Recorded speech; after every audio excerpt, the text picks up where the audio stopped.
When I was preparing for the Pacific Crest Trail early 2024, I found surprisingly little detailed information on how to physically prepare for a through hike. Some people get to the trail with zero training, others do lots of hiking on the weekend. I only found a handful of sources talking about strength training, and none of that really worked for me. So since then, I've done a little experimenting myself and worked with physiotherapists to come up with a well thought out training plan for myself to be prepared for hiking season. I want to share that with you today, not for you to follow religiously because what works for me might not work for you, but I'm sure it'll give you some inspiration. So first of all, I don't think you have to train before you hike. As with so many things, everyone is different. However, I do think it's beneficial for everyone. Especially strength training is such a good way to help with injury prevention. I think it becomes more essential when you are dealing with some injuries, or maybe you have some weaknesses from past injuries. Maybe you have a disability, or maybe you don't have any of that and you just want to be in top form and make your life on trail a little bit easier. I'm not going to go too deep into all of my own issues, but I was born with a club foot. So my foot was angled like this when I was born, and when I was a baby, they performed surgery to put it back straight, and I'm very, very grateful that I can walk and live a pretty normal life, but it's definitely still causing a lot of issues for someone who needs to be physically active to stay mentally sane.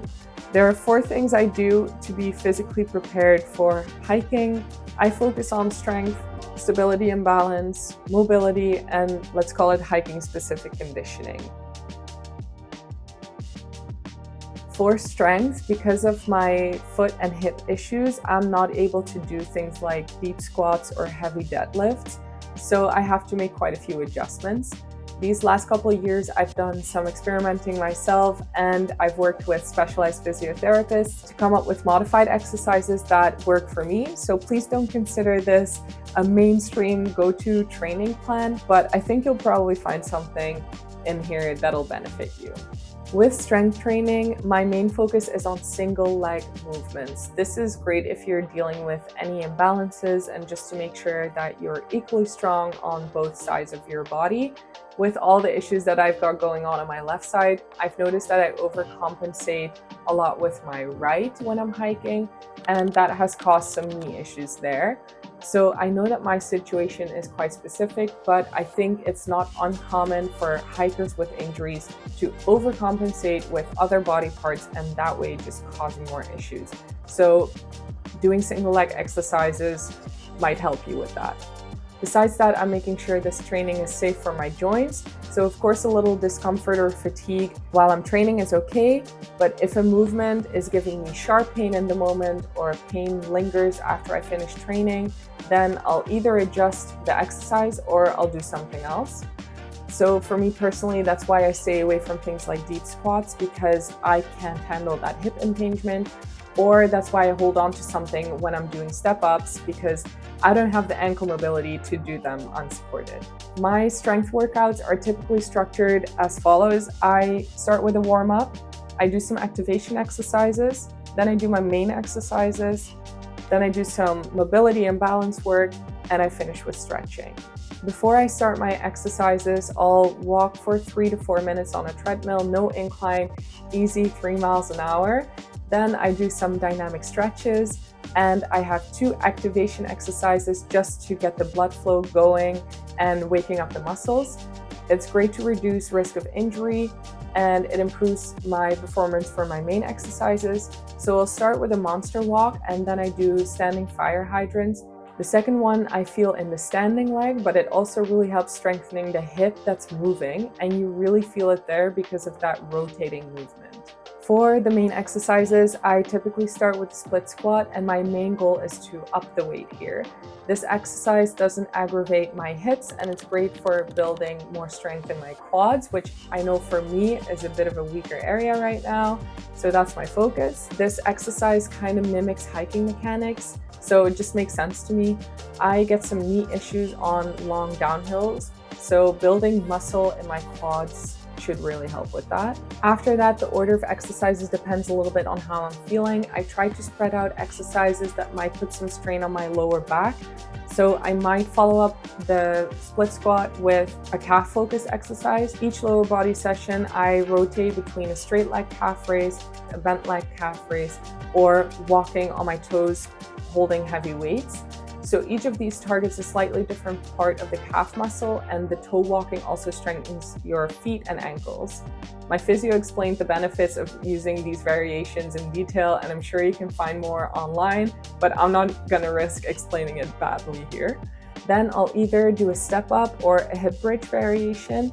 For the step up, I have to hold on to something because I don't have enough ankle mobility to do the movement unsupported. This way, I can still push through the heel and feel the right muscle working. And it just goes to show that if you're struggling with a certain exercise, you can adjust it and still make it work for you. Then I alternate this one for a hip bridge variation in the next session. My physio showed me this one a couple weeks ago. I push up, keeping both heels on the step, making sure I use the glutes and not my lower back. Then I take one foot off the step and lower back down. All the while I push against the band, which really makes you feel the burn in the hip area. Eventually, I want to do this with one foot up and down, but I'm still struggling with range of motion here, so again, I just adjust it. Then I do this single leg cable pull to the side to train my inner thighs, which is essential for stabilizing the hips and lower body while hiking. You can also do this on the abductor machine, but I like this as a single leg exercise to work out any imbalances. Another exercise I really like to do is the B-stance RDL. This one focuses a little bit more on the glutes and hamstrings. I don't really push the weight here because it'll aggravate my hips and lower back. Heavier is not always better. Here, I really focus on control and trying to improve my form. So those are some of the key exercises I'll include in my lower body workouts. I typically train this 2 to 3 times a week, depending on my other activities. I personally really like going to the gym, but I know there's lots of people who don't. So I think even training your lower body once a week really makes a big difference for hiking. This is such a crucial one to me. I have very little balance on my left side, so I try to do this as much as I can. It takes me maybe 5 or 6 minutes, and it really makes all those little muscles and tendons in your feet work. My physio thought of all the different scenarios I'll be in while hiking, and he gave water crossings as an example.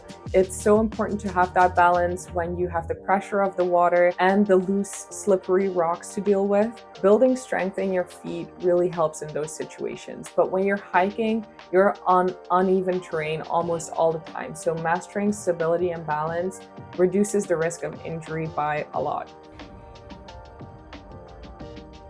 For mobility, ideally I do this every day, but I'm far from perfect with this. It's mostly to relax and loosen up my lower back, which can get pretty tight from exercising and hiking. It also helps me improve my range of motion. This feels great after a lower body session, and I then typically add on a few more stretches to cool down. The last thing I do is what I'd like to call hiking-specific conditioning. I wouldn't call this cardio because the goal isn't to get out of breath, but to build up fatigue resistance in the muscles. So examples here are sled pushes, stair stepper, and incline treadmill walking. I don't do this very often at the moment, but I'll be building it back in a couple weeks from now. I do that maybe twice a week on days when I'm not strength training lower body, and I wouldn't train lower body 3 times a week when I'm also adding this in. Last thing I want to do is injure myself before I even get to trail. Of course, I think it's amazing if you can do some actual hiking with a backpack and elevation as your prep, but that might just not be accessible to you. At least it's not for me. So then I think these are decent alternatives. Besides all this, I also go for long walks on the weekends, but I don't really consider that my training. About 3 months before my first big hike, I'll be building up time on my feet, so then it becomes more core to my training again. Hopefully this helps someone out there who's looking to do a long trail but feels very overwhelmed by the physical prep for it. It's okay to feel overwhelmed. Don't let it stop you from doing something you really, really want to do. If you deal with physical issues or disability, don't let that stop you either. I'd love to hear from you in the comments what exercises you swear by to keep your body strong and reduce risk of injuries on the trail. If you enjoyed watching this video, please give it a thumbs up and subscribe to my channel because I'll be sharing more of my adventures while traveling and of course anything around hiking, gear, training, and all that good stuff. See you in the next one.